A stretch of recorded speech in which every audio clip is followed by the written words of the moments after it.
Coach, from the time you walked off the 18th green to now, it's kind of shaken out a little bit where you wind up third place at the moment, and which is a little bit higher than you were walking off the green. How did you feel about the round today and how the course played?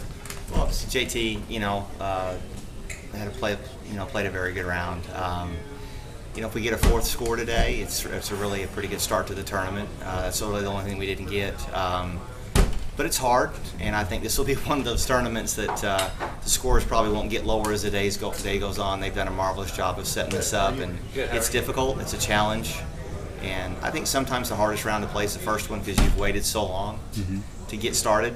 And once you can kind of get started and get settled in, and if you can kind of get going the right way, then you can finish up the way you want to. A couple of guys were saying the course played significantly different today than it did in even yesterday's practice round. Did you feel like it was a little bit different today? Not so much from yesterday. Very different from what we'd been playing the week before, but it had started to firm up. Yesterday was much different than anything we'd seen. And then today just probably another 10 or 15% on the severity of things. The whole locations were harder. But I think the firmness and the speed, kind of as the day got to the end of it yesterday, we knew what we were going to be in for. Do you expect it to get even more difficult as the weekend progresses? Well, they'll dry out this afternoon, and it just depends on what the rain does. If we don't get any rain, then I think they'll get firmer and faster. The edge could come off really quickly if we get a downpour, and it's just a function of how much rain we get. But if we don't, then it'll be a real test by the time Saturday afternoon rolls around.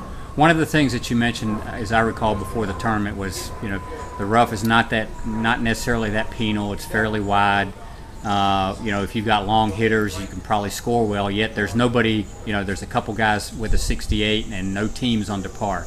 Does that surprise you that the scores are not lower? Well, and when we talked, the golf course was different. As firm as the greens are, good hole locations. Now the rough that's here is enough to.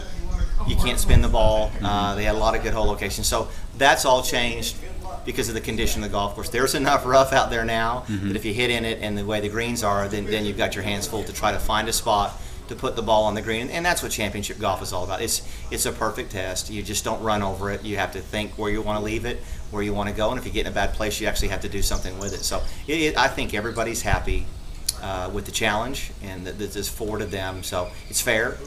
But it is significantly different than when you and I talked about it before the tournament started. Great.